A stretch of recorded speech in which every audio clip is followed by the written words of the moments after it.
Hey Jillian, how you doing? Hi. Oh, I can't hear you. Hold on.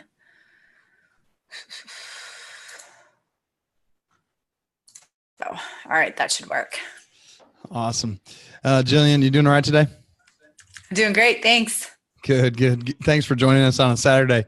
It looks like you came into the office on a Saturday. You working today? Oh, I just come in here because if I'm at home, there's going to be three children running around during the I webinar. understand. The two older ones know how to stay away from me. The youngest one does not. I understand. I So I understand. came Yep, yep. Even when the door's locked, it's always, they never need in. anything Yeah, until you get on the phone or you're talking to someone important and then all of a sudden they need you at that moment. So I that's understand. exactly right. Excellent. Well, thank you so much for breaking away and driving to the office to be with us and to share with our attendees. Um, and make sure I'm pronouncing your last name, Sidoti. Sidoti. Sidoti. See, I said it right, and Dan told me to say it the other way. I should have went with my gut. Sidoti. I said if it was Sidoti, it would have two T's, but it doesn't. So, all right. Well, Jillian is a leading expert on Regulation A, SEC attorney. Since 2008, she has submitted multiple Regulation A offering circulars to SEC for approval. I can't talk. I've been talking all day. Now I can't pronounce. That's okay. So making her one of the few attorneys familiar with the law prior to the changes under the Jobs Act. Since the Jobs Act, she has assisted multiple companies and entrepreneurs realize their funding goals through Crowdfunding 506 and Regulation A. She is the author of the Crowdfunding Myth, and Jillian is going to be speaking to us on how to become a private money rock star. Is that right? That's right. All right. Awesome. Well, I want to let you have as much time as possible. What we're going to do is I'll be monitoring the Q&A box, and we can, how do you prefer it? Do you like to answer the questions as they come in, or do you like to save them till the end? I have some natural breaks, so I'll take them. If that's okay with everyone out there, I'll take them towards the end. Okay. Yeah, that's fine. So I will go ahead and let you share your screen. And once you get everything set up there, I will drop out and mute my mic and let you have the floor. I know this is Awesome. exciting. There's so much involved in this regulation and, putting together PPMs and crowdfunding. And, so I'm very interested myself in hearing what you had to say. So without further Oh, that's ado, awesome. I'll let you That's have it. great. I'm really happy to be here today. I've actually been super excited to be at this particular event because I think it's really cool that you don't have to spend any money on travel or a hotel room or away from your family to be able to get all this education. From what I understand, there's 55 speakers at this event, which is just crazy. So really kudos to the organizers and Dan and everybody involved. I appreciate the opportunity to be here. So let's get started. So as Brandon was saying, I am an expert in raising private money. I'm going to get into it, but today's presentation is how to be a private money rock star. So what does it really mean to be a private money rock star? Well, why do you want to be a rock star? Well, how do you get a crowd to like you? See, this to me, raising private money is very similar to trying to build a music career. And the reason why I know a little something about this, because what you're looking at right now is actually a picture of my husband's butt. And that's him playing in front of about 50,000 people in South Africa many moons ago. And during that time, I was running a record label with him, of managing his band. So what we had to do was we had to get a crowd to like them. We had to do a lot of different things to get that done and really figure out our why and why we wanted to do that. So because your crowd can turn on you as quickly as they can love you. So how did I get from point A to point B? Well, it was actually a really weird transition and it's all related. So I used to be doing this that you see on the screen here, I had actually dropped out of law school to pursue this dream of the rock and roll lifestyle. And it was a very difficult dream, for sure, as you probably all are aware. And we had no money, and I financed the entire operation on my credit card, which was probably not the smartest thing I could have done in retrospect, right? And during a very difficult time in that whole entire music career situation, I was thinking there's got to be a better way to finance a business other than on your credit card. And so fast forward a couple years, my husband was still playing, and he had me guitar tech for him once, and I dressed up like Tom Hanks from a skit in Saturday Night Live, and he did not find that funny at all. But anyhow, moving on. So why is this all so important, and why did I have this epiphany, like there's got to be a better way?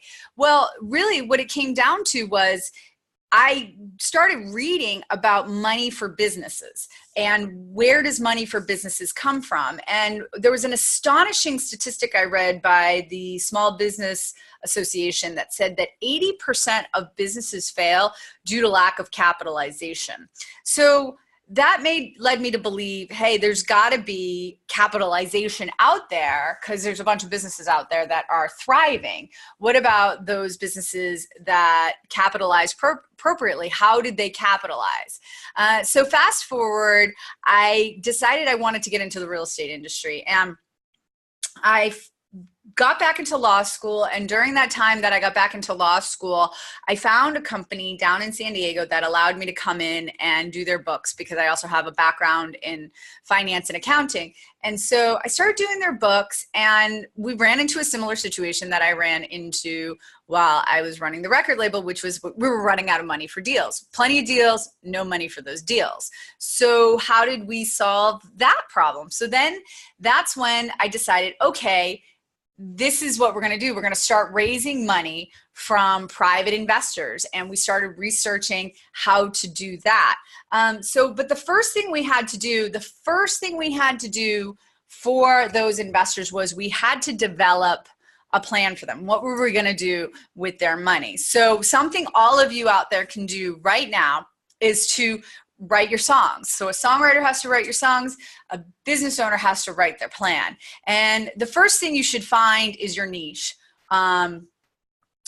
What are you going to do? I often see real estate entrepreneurs make the mistake of they're going to be something to everyone. And that oftentimes fails because it becomes convoluted, unfocused, and it's similar for a songwriter, right? If Taylor Swift came out with a heavy metal album, a lot of her fans would start scratching their heads.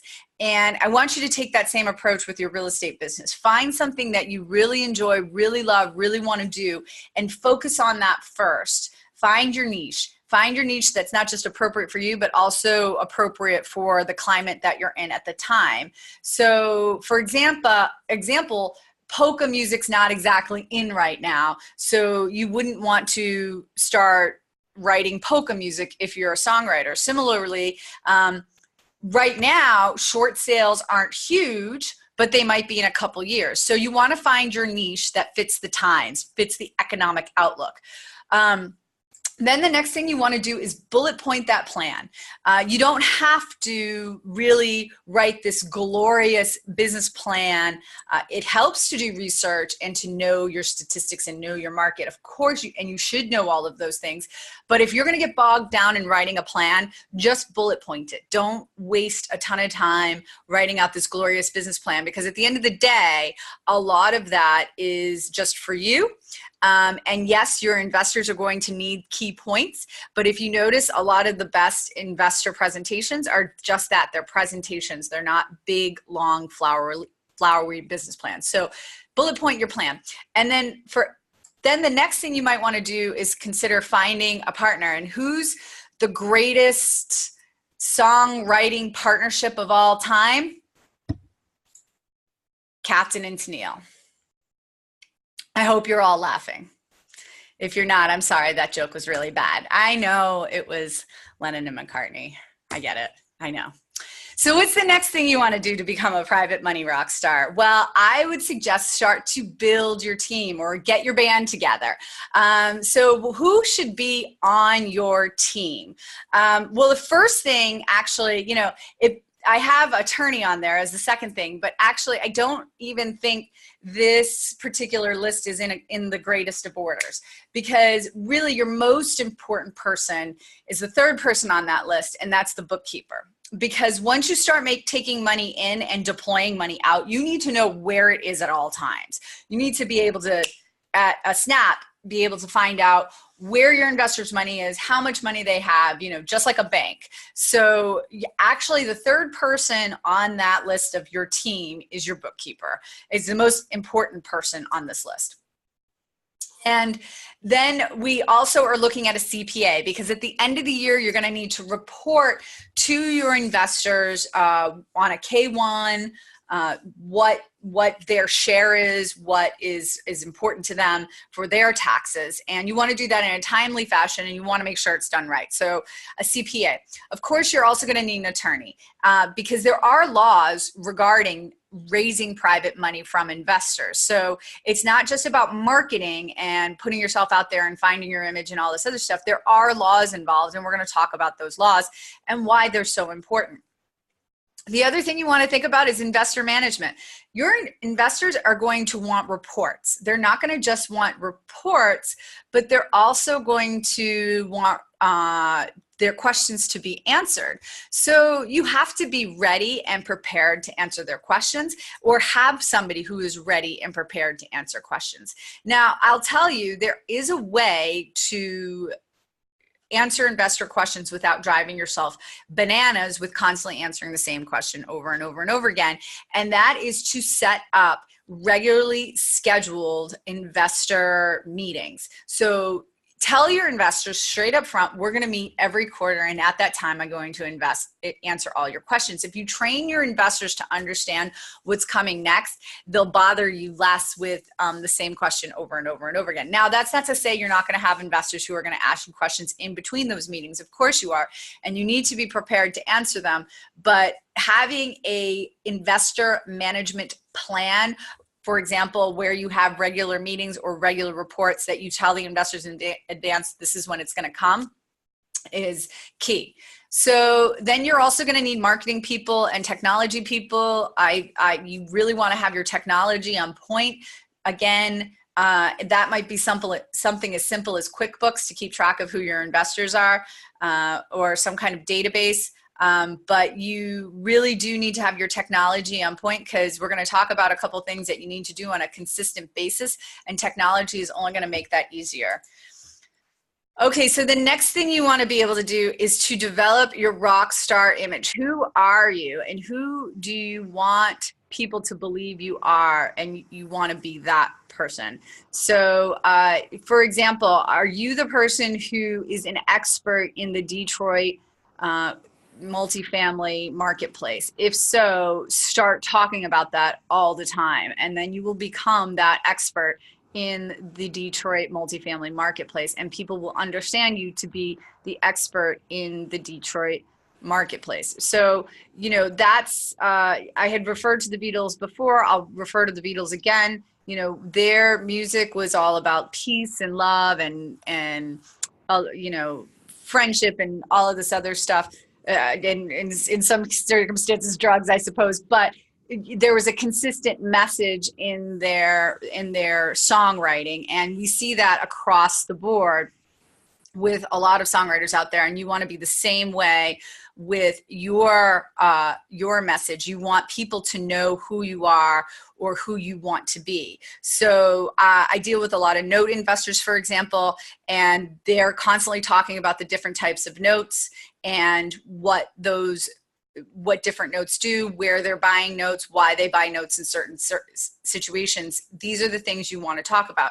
For all of you that are on this webinar or presentation today or have just been participating in the whole conference, you should be Facebooking about your experience here so people get to know that you are constantly educating yourself on the multifamily space, on the private money space, and you know what's going on, and you're becoming that expert in the real estate space. And so consistency will rule the day. You need to be consistent in your messaging and in your imaging. If you're not consistent and you're all over the place, or you just decide to fall off the face of the earth in terms of getting your image out there, people will forget about you. They won't remember, and they'll have to be reminded over and over again. So to drive that point home, do you have a clear and consistent marketing message? And I have a picture of Kiss up here because they do have a clear and consistent marketing message. You know their logo, they put it on everything, they wear the makeup. I mean, these guys are, I don't know how old they are now, but like I saw them on America's Got Talent recently, and you know, they're wearing the full makeup, and they got to be in their 70s or closing in on their 70s. And, you know, Gene Simmons is getting like a chicken neck here, and he's still wearing the full makeup because they have a clear and consistent marketing message. So you want to have that clear and consistent marketing message as well, and make sure that you're constantly getting out there and telling people what it is that you do. Now, a lot of you are probably tuning me out right now thinking, I don't want to alienate my Facebook friends or followers. I don't want to make them not listen to me or hide me on their timelines because I'm talking about my real estate business all the time. If you feed your crowd things that are useful and entertaining to them, you will not. So you don't have to be only all about your real estate business, but it does help to have that peppered in with other messages as well. So if you take a look at my timeline, and a lot of the stuff on my timeline, if you're not friends with me, a lot of the stuff on my timeline on Facebook is business, but it's also personal. And if you, like I said, if you're not friends with me, you can see most of my things because a lot of my stuff is public, and you'll see that I have personal stuff peppered with business stuff. And this still presents a clear and consistent marketing message that I know what I'm talking about when it comes to raising private money, real estate, things like that. People get to know that very key bit of information. The other thing that I want to drive home regarding this is when I was in college some time ago, I remember I had a marketing professor who told the class and drilled into us that it takes a person 7 messages before they even understand they're receiving the message. So for example, if McDonald's runs an ad, you would have to see that message 7 times before you even understood that McDonald's was sending an ad to you. Now, we've seen a lot of other McDonald's ads, so McDonald's might not be the greatest example, but that's the point, is that you don't even understand that you're getting a message until you've seen it 7 times. Then it takes additional times for you even to act on the message. So that's not 7 times to act, that's 7 times to just see it and register that you're even seeing a message. So then for a person to even act, they have to see it multiple more times over that 7 in order to take action. So my suggestion to you is to make sure that you are getting that message out there as much as you can without being annoying. And you can do it, trust me. So the other thing is too, I don't want to mention this too much, but again, I went to college quite some time ago. So that was way before, you know, I don't know if this is a word, but the inundation of marketing messages. So if you think about it, right now we're constantly hit with a barrage of ads and messages from every angle. So it's really hard to reach people now. So where it used to be 7 many moons ago, it is now 9. So you have to get that message out there 9 times before people even register what you're talking about. I think I've beaten this to a pulp at this point, so I'm going to move on. So what do you want to do next? How can you get that message out there? Well, one thing you can do is get get gigs, share your knowledge. If you start sharing your knowledge out there on social media, start going out there and providing value at your local RIA meetings or networking meetings, you will see that people will start gravitating towards you. That's how I started this law firm that I'm in right now. Is I just started going out and speaking at any RIA group that would allow me to come. I would do webinars, every other week, and then post them online. And I still get traction from a lot of those webinars. For years, I had this one webinar I did with a client of mine on his single family flip business. For years after that webinar was out there on the internet, got phone calls of people looking for me because of the value in that particular webinar. So if you get out there and share your knowledge, just little tidbits from the event this weekend, you will start creating a credibility snowball, and people will start gravitating towards you for all things real estate. Another thing you can do is you can always hire a marketing company to help you with these things. I kind of want to veer you towards bullet point number 1 before you start going down to marketing companies or buying ad space. You can buy ads on Facebook or Google, and the Google ads will translate into other spaces as well, as we know. And the marketing company can help you with that. So if you're not really sure about that, a thing you can seek out is a marketing company that can help you with the advertising. A huge part of all of this is engaging in social media. I really believe in the power of social media. My preference is Facebook. My husband has some success on Instagram because he is in the music industry. I do know a lot of people who use Twitter. I am not a huge tweeter. I'm not a huge tweeter. So, but I do know people who have a lot of success in it. LinkedIn is another one you also want to very much consider. I know a lot of you are out there are already on Bigger Pockets. If you have knowledge to share, make sure you're spreading that on Bigger Pockets, because there's a lot of brand new real estate investors out there who'd like to hear from you. And then also you might want to find media outlets. There's a website called Help a Reporter Out. So it's HARO. If you just Google Help a Reporter Out, it will come up with a website. You can get on their lists, and you'll get an email every day, I think, for reporters who are looking for commentary from experts in certain fields. So if you are in any kind of business or real estate, you want to get on those lists so that when a reporter needs a quote from a real estate investor, you'll be ready to go and provide that. And this is all helping with your credibility snowball. So we'll go from playing to one fan, or the bartender for a lot of bands, to, being the Rolling Stones and playing for these huge, huge crowds. So that's what you want to do. That's why you want to have this consistent marketing message. Now we're going to get into the difficult part. So what's the next thing you have to do? You have to record an album. So you write the songs and now you're going to put it all into an album. What do I mean by an album in the sense of raising private money? Well, in the sense of raising private money, you need a couple of different documents. One thing you need is a private placement memorandum, often referred to as an offering circular, an offering memorandum.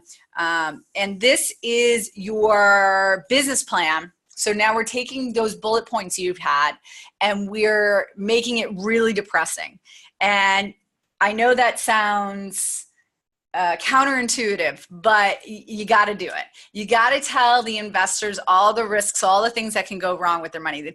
That is your legal and moral obligation, really, is to be forthright with your investors. So you're going to tell them they could lose all their money. You're going to tell them that, our multifamily building could burn down and we might not have enough insurance proceeds to cover it. The economy could change and what we bought the building for might not be the same, 5 years from now. We might not cash flow the way we expect to cash flow. Those are all the risks you have to disclose to your investors, and the PPM does this. So the PPM is the very depressing story of the investment, but it also says some good things in there. It also talks about, what the investors are going to make, what the distributions are that the investors can expect. The other part of it is an operating agreement, and the operating agreement is what tells the investors how the company is going to run. Like, so here's how taxes are going to work. This is how we're going to manage the company. Again, distributions. It repeats a lot of the stuff in the PPM. The PPM summarizes what's in the operating agreement. And an operating agreement is for when you have a limited liability company, whereas bylaws are if you have a corporation. And then I have SAFT in there, and that's for really about cryptocurrency. So you can ignore that for now. Most of you folks out there are going to be looking at operating agreements. Operating agreements are, again, what tell you how a limited liability company is going to run.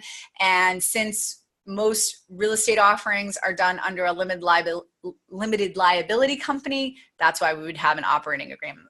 This is all wrapped up with what's called a subscription agreement. So you have your PPM that tells the investors the story of the investment, the operating agreement that tells the investors how the company is going to run, and then the subscription agreement is the investors saying, I've read your PPM, I've read your operating agreement, I understand what's in all of them, and I would like to now invest under those terms and conditions. And here's how much I'm going to invest, and here's my social security number, et cetera, et cetera, et cetera. So those are your 3 key documents that you need in order to have an investor invest with you.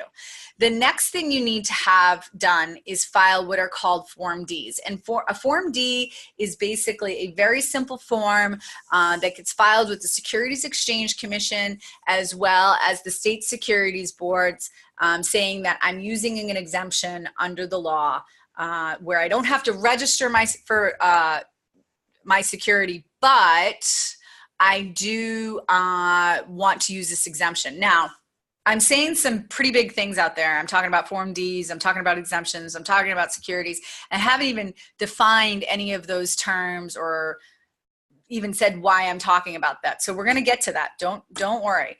But first, I want to talk about the different types of investors. And under the law, there are 3 types of investors. So our number 1 top of the line investor is an investor called an accredited investor. This is somebody who makes $200,000 a year as an individual, $300,000 a year as a married couple, or has $1 million in net worth exclusive of their primary residence.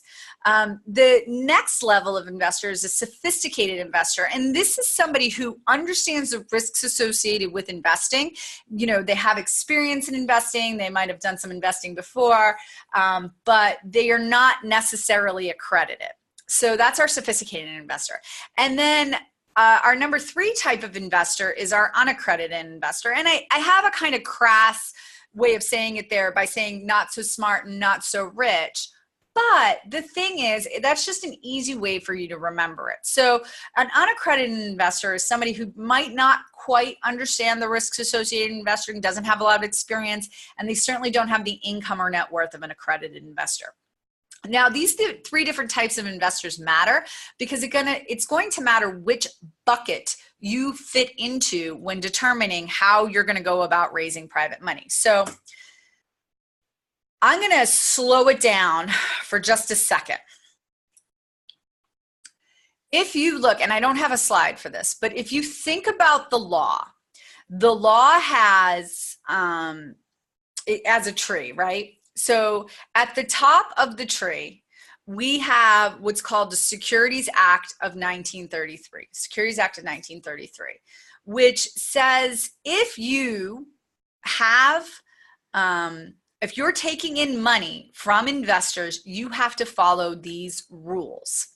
And under that Securities Act of 1933 is another law or regulation called Regulation D. And Regulation D says it's an exemption from registration with the Securities Exchange Commission under the Securities Act of 1933 if you follow the rules under Regulation D. And so under Regulation D, there are 2 rules, and those 2 rules are the rules right here in the middle, 506B and 506C. Okay, these are both under Regulation D. So if you remember, Regulation D says it's an exemption from registration with the Securities Exchange Commission and the State Securities Board. and if you follow the rules. So rule number 1, or rule 506B, if you will, is an old rule. It's still a good rule, which allows you to raise as much money as you want, but you can use up to 35 sophisticated or number 2 type of investor. And you can use as many accredited investors as you want. That's our number 1 type of investors. The big buts are, number 1, you have to provide them with full disclosure, PPM, operating agreement, subscription agreement, and you cannot use any general solicitation.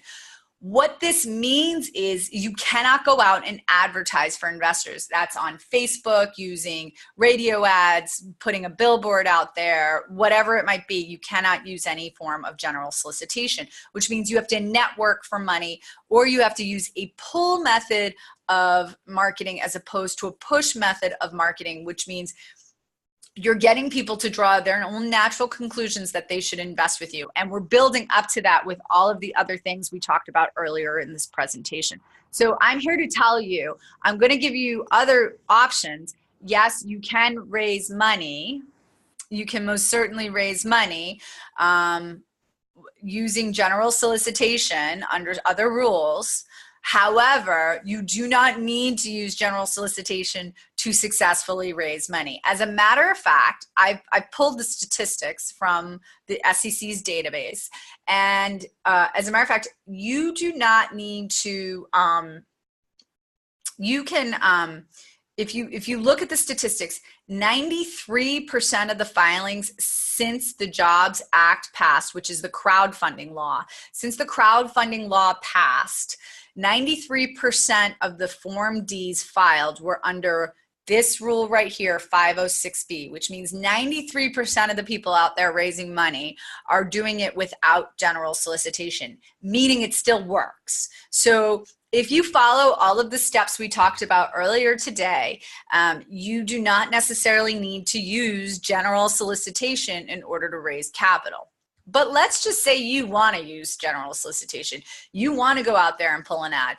I recently did a mini IPO, this one over here, for a gentleman by the name of Grant Cardone. And the reason why he wanted to do a Regulation A offering or a mini IPO right here is because he has this massive following of 6 million people.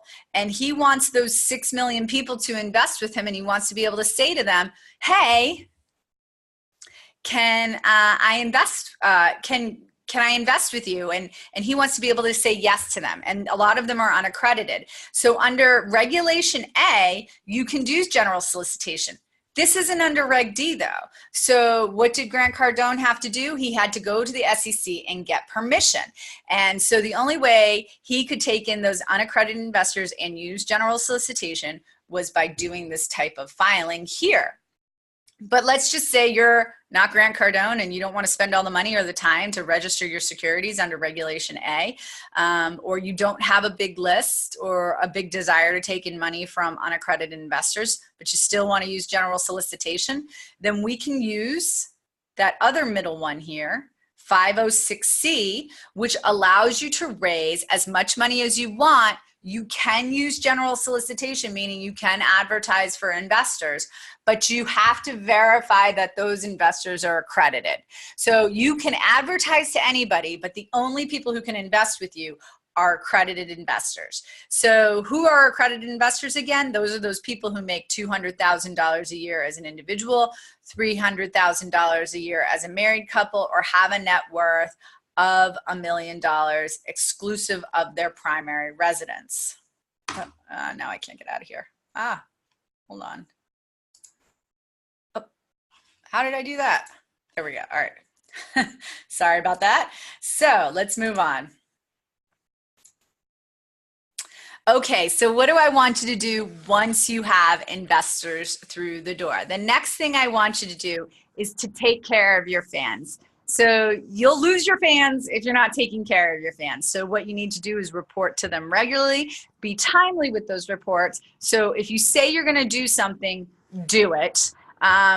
If you say you're going to pay distributions, do it. If you don't think you can pay distributions, be honest about it. So give your investors reasons to invest with you again and to tell all their friends about it.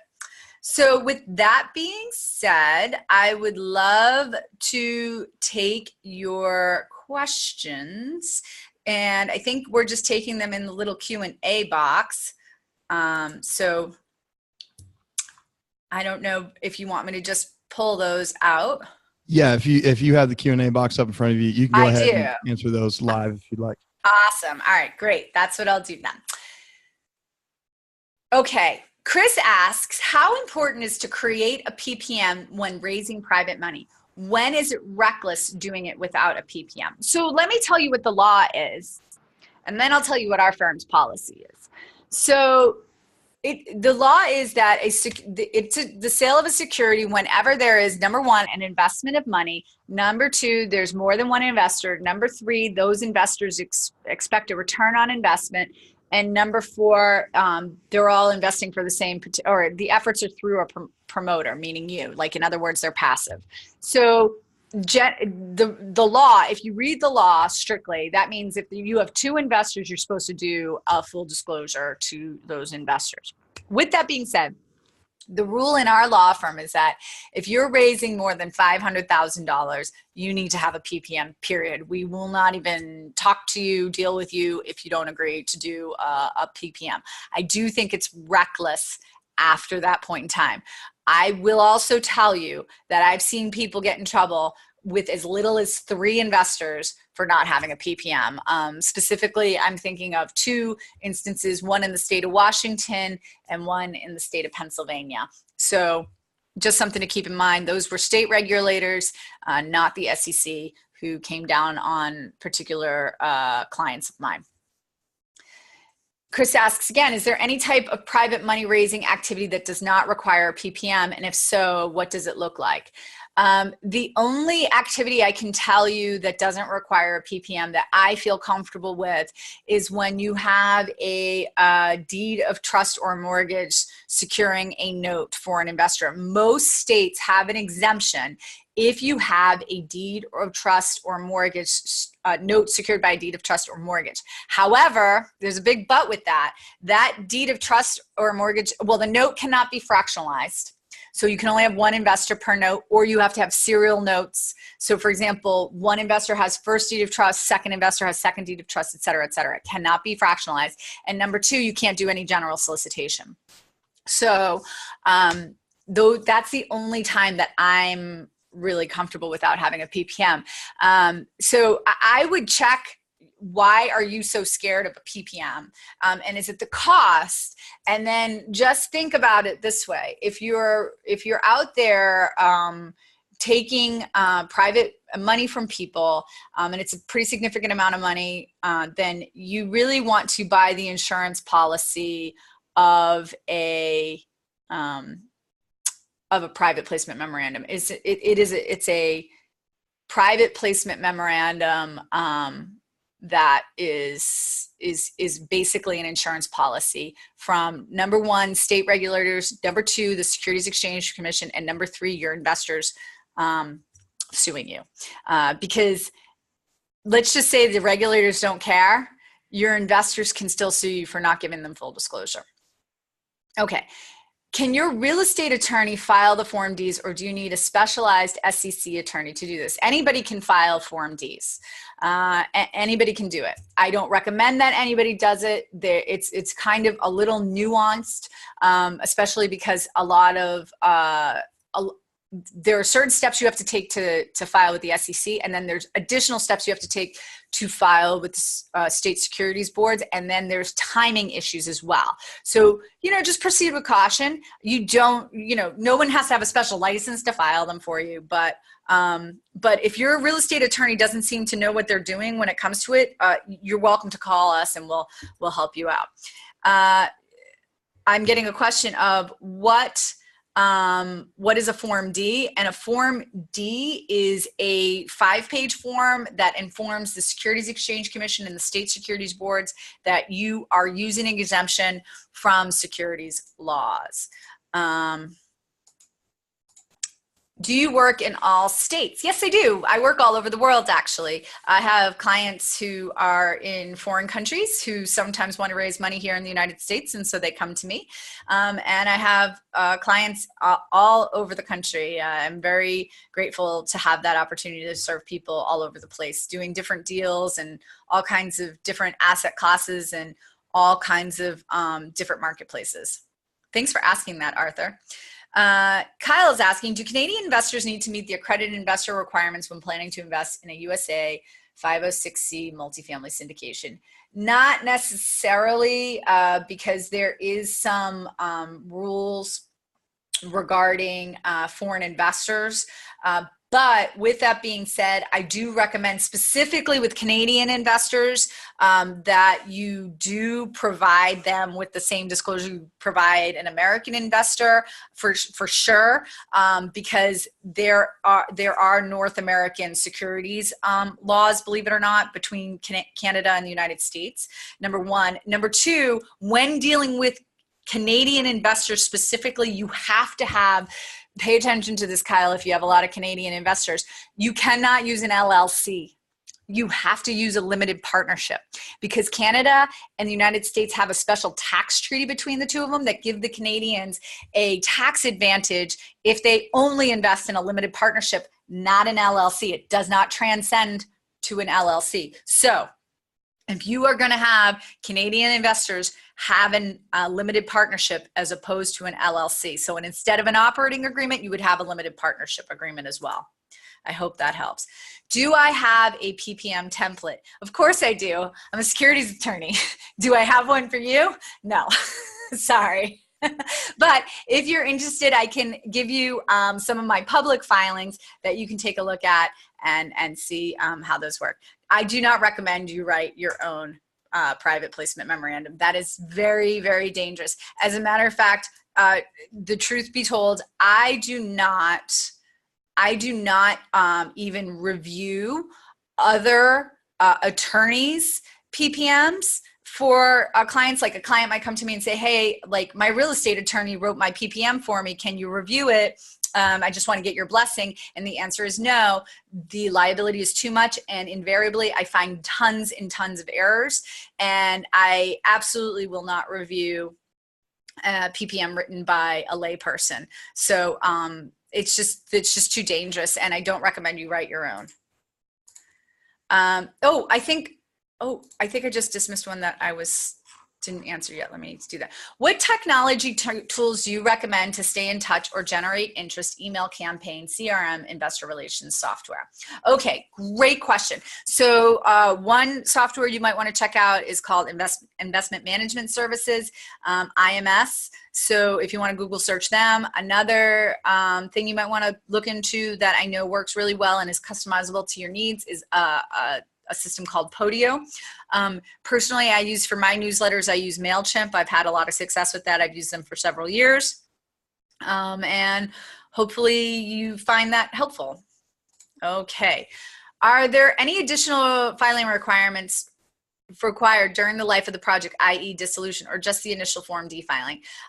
Really, I mean, that's kind of a loaded question. If you have changes in your offering, you're supposed to file an amended Form D, but the reality is it's just that initial Form D filing for the most part. Most of our clients don't end up having to file an amended Form D. So hopefully you found that helpful. Chris is asking again, tell us about working with unaccredited folks. Good, bad, and ugly. Working with these folks, is that too dangerous, or is there a strategy to do this legally? Well, you can't have anybody who's truly unaccredited that's not sophisticated in a private offering. So that eliminates a lot of problems right there. I have this great story I tell about one of my best friends who wanted to invest in a real estate deal, and she asked me to find one for her. And I found her a really sweet deal here in Southern California. Actually, it was in Santa Barbara. And it had great margins, great potential. Everything was awesome about it. And so I presented it to my friend. I said, I think you should invest in this particular deal. Another friend of mine is doing the deal. You can talk to her more, but you know, here's the deal. And she asked me, and mind you, now this is my best friend. She asked me, is it guaranteed? And at that point in time, I said, not for you or anybody else for that matter, but I'm not letting you invest. And so I literally ripped the deal right out from underneath her, because if an investor isn't educated enough in the ways of investing or investment opportunities, then they could cause you all kinds of problems that you just don't need to deal with. Their money is not worth it. So then let's talk about them unaccredited, truly unaccredited people versus sophisticated people. Sophisticated people, I think, are great in a lot of ways. You know, I think it's inherently unfair that the wealthy are the only ones who get the great opportunities out there. So I think, you know, doing up to 35 sophisticated investors can be a great thing for your business, because maybe you have, you know, your Uncle Joe, who's a great guy, knows a little bit about investing, but isn't necessarily accredited, and he wants to invest with you. Well, if you're only accepting accredited investors, you can't take him. If you're doing a 506c, you definitely can't take him. So I don't think it's terrible to take in sophisticated investors. I do think there's a lot of amazing sophisticated investors out there, but you do need to vet them carefully, make sure they're sufficiently sophisticated to invest in your deal. Guido asks, what impact to the filing does the location of the investment property and the location of the investor have, i.e. if they are not in the same state? Excellent question, Guido. So it only matters where your investor is. So your Form D has to be filed within 15 days of taking money in from any particular state. So for example, if your property's in Texas, but all your investors are in California, you don't have to file in Texas, but you do have to file in California. So that's how the rule works.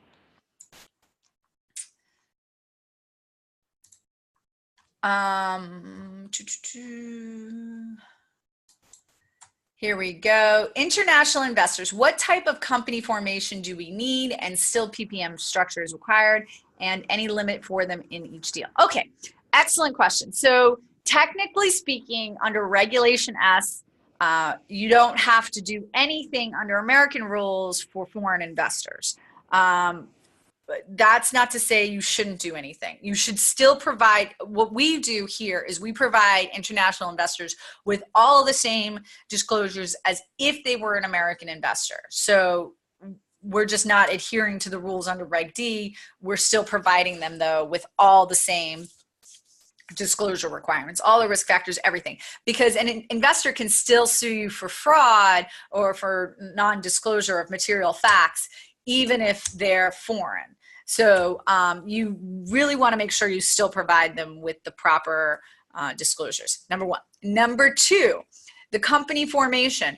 You want to be very thoughtful about this, because you will have withholding issues if you have a partnership or a limited liability company that's taxed as a partnership. So what do we normally do for foreign investors? There's a couple of things we can do. Number one, we can create an LLC that has C Corp taxation, and the C Corp taxation will eliminate your withholding requirements for foreign investors, number one. Or number two, we take all of our American investors in an LLC that's partnership taxation, and then we create a blocker entity that invests as one block into your domestic LLC, and in that blocker entity, your foreign investors invest there, and that is C Corp taxation. So, and then if you only have, a spattering of foreign investors and a bunch of domestic investors, then what we do is we just have to do the withholding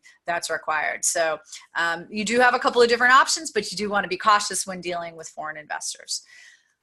What should an investor GP budget on a percentage basis for your services? Ballpark number. It depends on how much you're going to raise. If you're raising less than $1 million, $1 million or less, it's $10,000. And then it kind of steps up from there with the more money you're going to raise. It's not based on percentages. It's just based on a stepped up approach. So it goes 1 to 2.5 million, 2.5 to 5, 5 to 10, et cetera, et cetera. The reason why we do that is for two reasons. One, the more money you're going to raise, the more difficult your documents, generally speaking, are.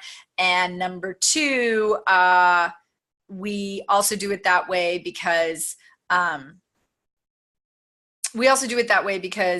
you really have to look at our insurance, and our insurance goes up the more money you go out to raise, believe it or not. So how do we suggest you raise money? We suggest you look at our pricing schedule and choose the highest amount of money you can raise for the least amount of dollars. So for example, if you want to raise somewhere between $2.5 and $5 million, we charge $15,000. So if you're not sure how much you want to raise, but you know you have to raise at least $3 million, we suggest you go out to raise $5 million. That way you get, biggest bang for your buck.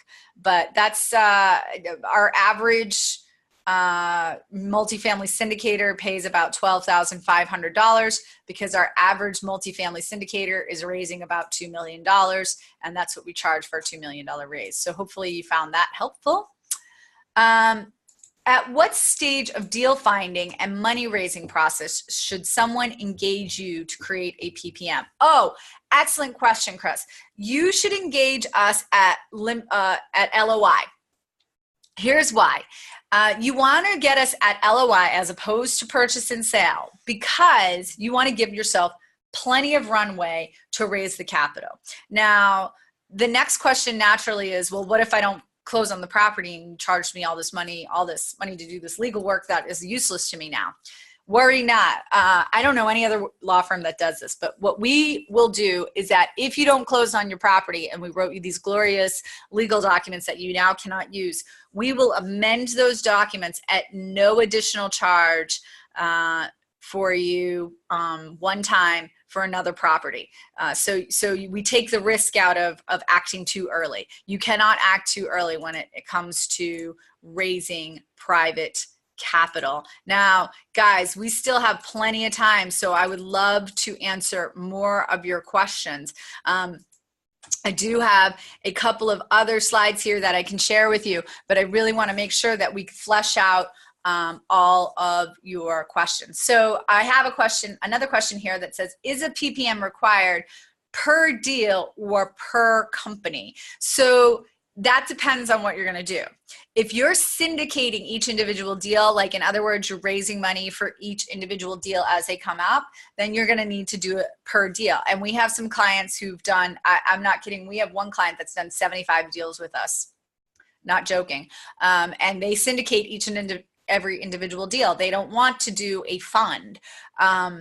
But if you are going to do a fund, let's say you're going to do a multifamily fund, then you would do it per company. So if you want to take a look at Grant Cardone's offering that I did for him, and I'd be happy to send that to everybody so you can take a look at how that one is written. That is a multifamily fund. And so he only has to write one document for the entire company. So hopefully that will be helpful.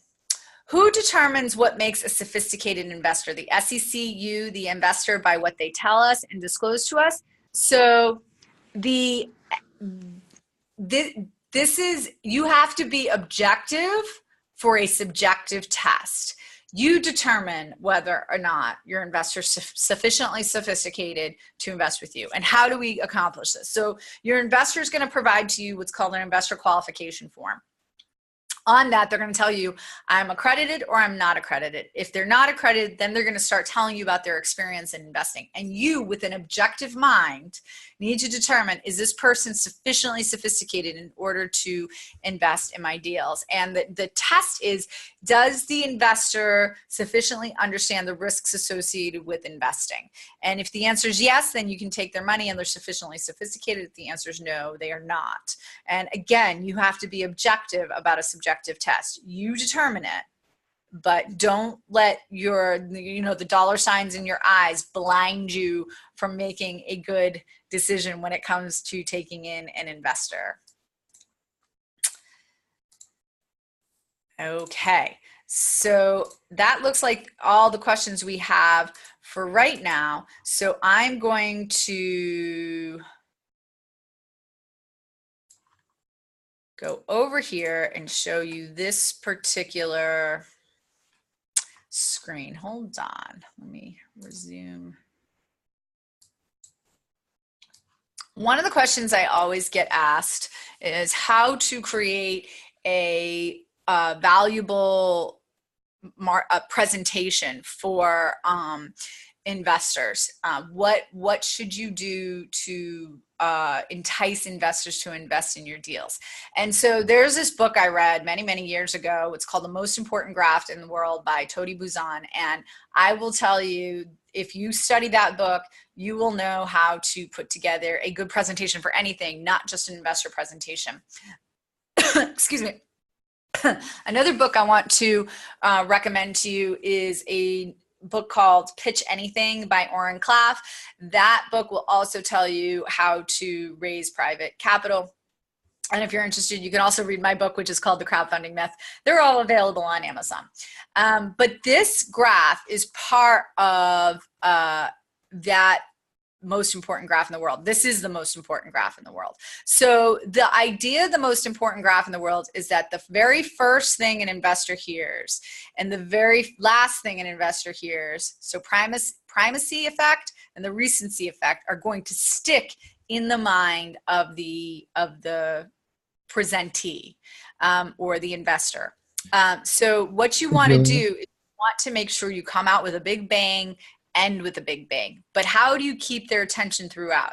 You have to make associations throughout the presentation so that an investor can associate what you're saying to their own personal life. So one of the big associations you want to have in your presentation, if you're dealing with multifamily, is why having multifamily in their portfolio is so important. So that's going to really relate. Talk about, individual retirement funds and how it relates to them. Talk about a marketplace and how comparing marketplaces change so that they can associate that with their own experiences. And then a Van Restorff effect, which is this thing in the middle. In the middle, you want to have a big wow story that really captures their attention and interest. So I'm not selling this. It's not available to anybody out there. I'll just show you what how I've applied it. I created a software where you can put in your information and it will spit out a presentation that follows this chart. So I'm not going to give you the software, but what I'll do is I'll provide you with all of these bullet points so you can kind of create your own, where you can put your own header in for the opening point. It will tell you and will take you through that chart. Hey, Jillian, let me interrupt you just for a second there. Were you showing another screen? Right now we're seeing the Beatles screen. Oh, you are? I'm so sorry. Oops. Yeah, no problem.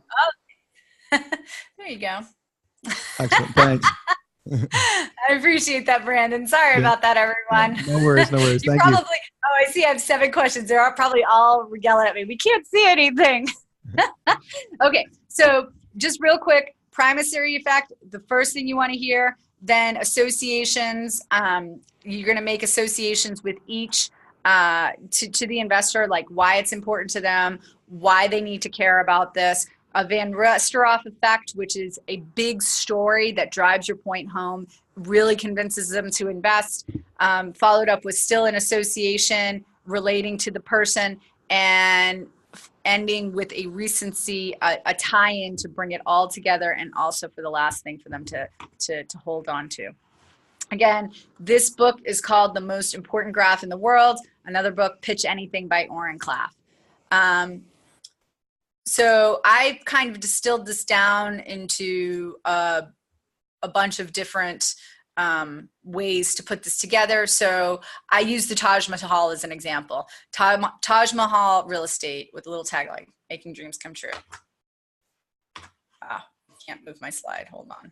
There we go. You always want to disclaim your presentation. Make sure that an investor understands that this is not the offer to sell securities, but rather this is just a presentation that they have to read any of your legal documents in order to invest.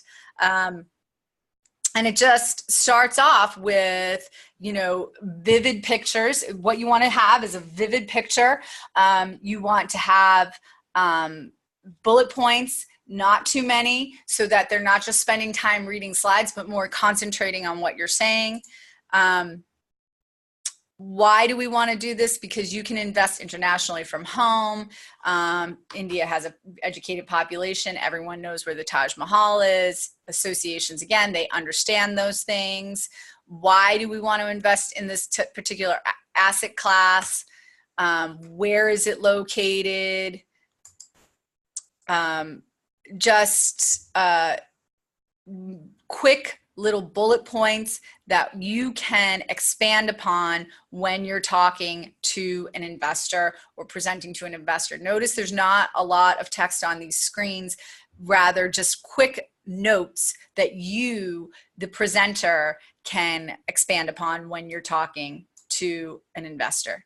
Then have your bio in there so that if they take it with them, they can read it later. And by the way, these are all just random pictures and things that I've put in here just to drive a point home. It's not until the end you get to what's in it for the investor, because you don't want them to focus on that in the beginning. You want them to be convinced to invest regardless of what comes up on this screen. So this is like the cherry on the cheesecake or the cherry on the sundae. Although I suppose you eat the cherry first. So maybe that's not the best analogy. But you get my point. All right, and then you invite them to take questions.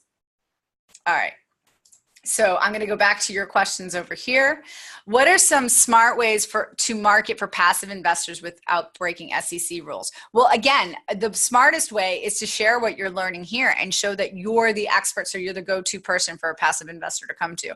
I mean, that's exactly what we were talking about at the very beginning, is that you want to, you know, talk about everything that you do. So the fact that you guys, I mean, despite the fact that nobody had to travel for this, which is awesome, nobody had to spend money to do that. The thing is you're still all spending your weekends sitting here listening to me jabber on about how to raise private money, as opposed to going outside. I don't know where you are. Maybe you don't want to go outside if you're in like the Midwest or the East Coast, but watching football. Well, is football even on today? I don't know, but you could be doing any number of other things other than listening to me go on. So, so the fact that you're spending the time to do that, you should share that with your crowd, if you will, or as you're building your crowd. Take things that you've learned here and start adding them to a newsletter, so that when you start building your newsletter, you can reach out to people and tell people about what you've learned. If you just talk about what you know, first of all, nobody's going to steal your brilliant ideas. I want to be very clear about that. No one's going to steal your brilliant ideas. If somebody came to you and said, I'm going to start a business where I'm going to deliver everything to everyone all the time, and said that to you, if Jeff Bezos came at that and said that to you, that doesn't mean you're going to steal his idea and start a company that's going to deliver everything to everyone all the time. No, you're going to look for a way to invest with Jeff Bezos, and it's no different for you. So if you go out there and just tell people what you know on a consistent basis and feed your crowd, you will start to get that marketing message out there. That is your sneaky marketing message right there. Okay, what is the average or typical way to structure a syndication deal? Okay, James, thank you so much for asking this question. There are typical ways. There are typical numbers that we see. However, that should never influence what you offer your investor or how you structure your deal. This is how you structure your deal, and you start from the top, which is, how much money is this deal that I'm dealing with going to even make? Then you subtract out how much money you want to make. You don't start with what the investor needs to make. You start with what you want to make, because you can't get back time, but your investors can always invest more money. Money is fungible. They can find more money, but you can't find more time. So your time has to be worthy of the venture. Or the venture has to be worthy of your time. Excuse me, I said that backwards. So how much is your time worth? So you start with, how much is the deal going to make, less how much you need to make. If that number's negative, then the deal's no good. Okay, so let's just say the number's positive. The deal's going to make 20% return on investment. You need to make 10% return on investment. That means you have 10% left over. Is that what you pay your investors? Absolutely not. Then you take out a contingency. 2%, 3%, whatever your contingency might be. And then that number, the difference between the 10% and your contingency amount, let's just say it's 2%, is what you're going to pay your investors. So 10% less 2% is 8%. That's what you can offer to your investors. Now, how do you get to your 10% that we had at the top? Well, we can do that multiple ways. We can do that with equity. We can do that with an acquisition fee, like James has mentioned here. We can do that with an asset management fee on a going basis, which is generally speaking 1 to 2% of the gross on a monthly basis. We can do a disposition fee. That's when we sell the property. We can charge a fee. We can also do a construction management fee if there's extensive rehab that needs to be done. There's all kinds of different little fees we can charge to get to that 10%. Then we can, and again, most of it's going to be in the equity split. And James mentions here 60-40. You know, I see splits anywhere from 75-25 to 25-75. Usually they're not outside of those bounds, but it happens. And a preferred return of 7 to 8% is very typical. And an 8% preferred return. A preferred return, for those of you that don't know, is a return that you pay to the investors before you pay yourself. So for example, if you say to the investors, if you invest $100,000, the first $8,000 in profits, that's an 8% preferred return, will go to you, Mr. Investor, before any other profits get paid out to anybody else. So I hope that was helpful. How's the PPM and agreement similar to other real estate assets like self-storage, assisted living, mobile home parks, unlike multifamily? Well, self-storage, assisted living, and mobile home parks, particularly assisted living, all have different risks associated with it. Well, let's talk about each of them. Self-storage doesn't have the same risk factor that multifamily does, in the sense that there's no toilets involved. There's no tenants really involved with self-storage, but self-storage is very much a economically driven asset class, number one. Assisted living. Assisted living has a ton of different risk factors that have really very little to do with the real estate and more to do with the tenant. And the tenant is usually an assisted living facility operator. So if the operator breaks any of the laws regarding the operation of an assisted living facility, your real estate's not going to be worth as much. So there's a whole slew of different risks associated with assisted living that are not associated with any other type of asset class. But assisted living, it's risk equals reward. And assisted living, even though it's so risky, has huge rewards on it, which is why it's become so popular, especially with our aging population. Mobile home parks has a whole different level of risk factors as well, or things that, or different ways to make cash, right? Because with a mobile home park, you can sell the chattel property of the mobile home and then lease the underlying land, or have HOAs and management fees and things like that. Or you can do, installment sales on the chattel property. But the risks also with mobile homes is that they do have to be replaced pretty much a lot faster than a lot of traditional stick-built buildings. So that's one of the risks. And mobile home parks, depending on the location, although I suppose this goes for multifamily as well, can vary with tenant type, for sure. So there's all kinds of different risk factors with each individual asset class. So how do we account for that? What if we have somebody who wants to do a fund for all of those asset classes, or a couple of those asset classes in the same fund? Well, that can be done. We just have to address all the risks associated with investing in those types of asset classes. Okay. In California, when you only have California investors to syndicate a deal, my attorney here says I'm okay with SEC or PPM. He says, just keep it simple since California investors only. 35 investors, he says, just do a JV agreement. Comment, that is not true. California does have some super friendly, cool laws that are good for California residents. For example, one thing that California has is a registration by permit here in the state of California, which is a great rule if you only have California investors. But you still have to provide the disclosure to California investors. It doesn't matter that you only have California investors. You have to provide proper disclosure to them. And the 35 investors doesn't make a difference. And a JV agreement is not going to satisfy that at all if it doesn't have the proper risk factors involved. So I don't know who your attorney is, or if he's a securities attorney or what, but I don't agree with that. And I've dealt a lot with the Department of Business Oversight. So I would say no on that one. I am sorry. I hope that wasn't too depressing. Okay. Jillian, on that last question, is that more because we're dealing with a federal law as opposed to a state law? So your federal law is going to trump a local state caveat?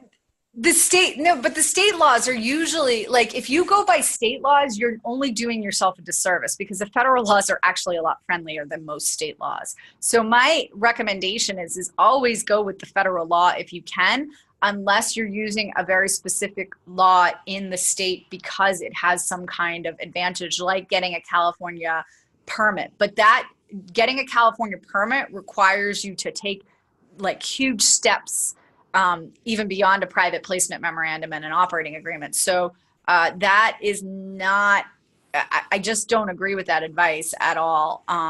States usually have way harsher rules than the federal government does. That's why you always want to try to crowbar yourself into that federal law if you can.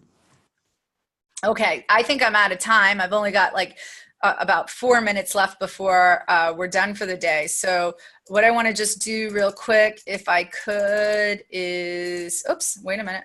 I guess I'm doing nothing because I thought I had my contact information and I don't. No, so, if you have your slide, just hit share down on the bottom and you can pull your screen back up. That's fine. Okay, perfect. Hold on, give me 1 second here. Do I even, I don't even have my you know what? I put your link to your website in the chat box already. Okay, earlier. Awesome. But I know some people were curious about Uncle G's deal write-up. Yeah, I'll do that. You know what? I'm going to do that right this second. And I don't particularly care to name drop, but I'll tell you, it helps because then everybody can kind of get an understanding of how this works and how it can work. And he's somebody a lot of people know. So, and I'm happy if you're really truly interested in if you're really truly interested in seeing more public filings and public templates, I'm happy to share those. You can just email me. If you don't mind, I'll give out my email address and you guys can have some free stuff. Can I give free stuff away? Oh, yeah, sure. Can you just type your email address in the chat box? Absolutely. Okay, but here's what I want you guys all, oops, that one to you privately. Hold on. All panels. All right. First thing I'm chatting in the chat box, putting in the chat box rather, is a link to that Cardone filing. So if you want to see what he's offering and how he decided to do his deal, that's there. And then here is, if you send an email to me, now I want to give you very specific instructions. So there's my email address, Jillian@crowdfundinglawyers.net. I want you to put in the subject those words right there, helpful chart. So write me an email with the words helpful chart in an email to Jillian@crowdfundinglawyers.net. And what you'll get in response is you'll get a chart, you'll get an article, you'll get a video. You're going to get a bunch of things that will help you with raising capital and knowing what the rules are. Awesome.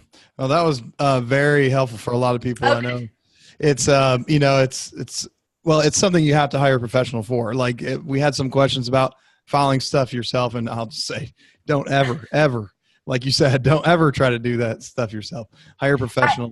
Just so you all know, I started exactly where a lot of you are now. First of all, when I heard about these laws and rules, I was actually breaking the law myself. I was going out and raising private capital and doing it all wrong. And a securities attorney, Gene Trowbridge, who happens to be my partner now, told me you can't just go out and raise private capital without any paperwork. It doesn't work that way. So if you're feeling a little bad about this, or self-conscious, fear not. I was in the same position, number one. Number two, even when I was in that position and I was studying for the bar exam, I was going to be a lawyer.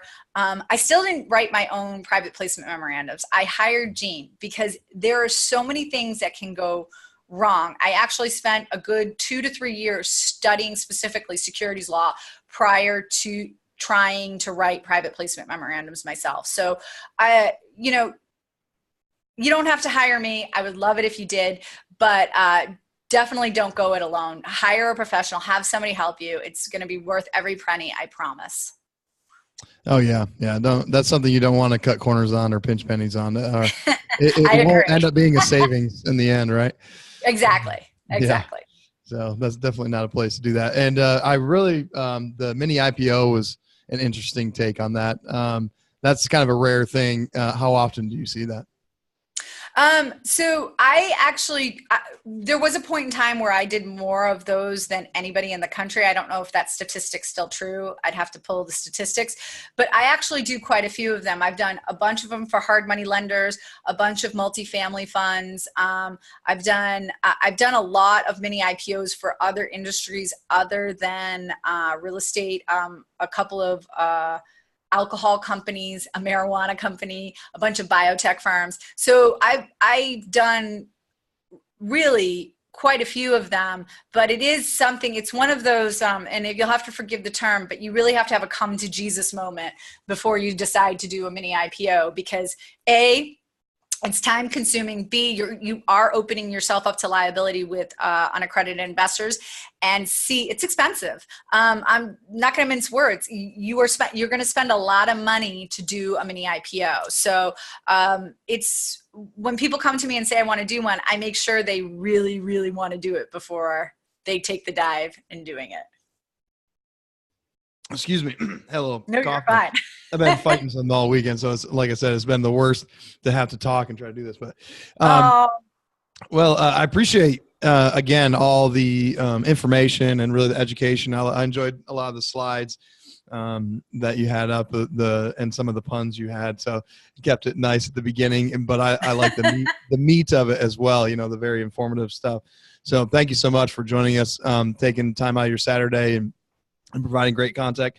All of our attendees, please be sure to click. You got 2 links there. One to look at a public offering or public filing, and also to email Jillian about getting some free stuff. So please take her up on that, follow up, and get as much out of this as you can. And it'll be very helpful. And thanks again. And I hope you enjoy the rest of your Saturday. Thanks, guys. And thank you, everybody, so much for coming to see me speak. I can't tell you how honored I am. We're honored to have you. Thanks again. All right. Bye-bye. Bye. All right, everyone. We're going to take a short break again before we head to the next and final speaker of the evening. We are going to be hearing from a husband and wife duo for our last session, the Faircloths from the DeRosa Group, Matt and Liz Faircloth. So stick around. We'll be back on the hour with our closing speakers in room 2. I hope you've enjoyed it so far today. Be sure to sign up for the next event, nextmfin.com, and get some great discounts there. Make sure to fill out the survey, mfinsurvey.com. Get entered to win a $500 Ruth's Chris gift card. And make sure you go to the forum as well, mfinforum.com. And we will be right back shortly.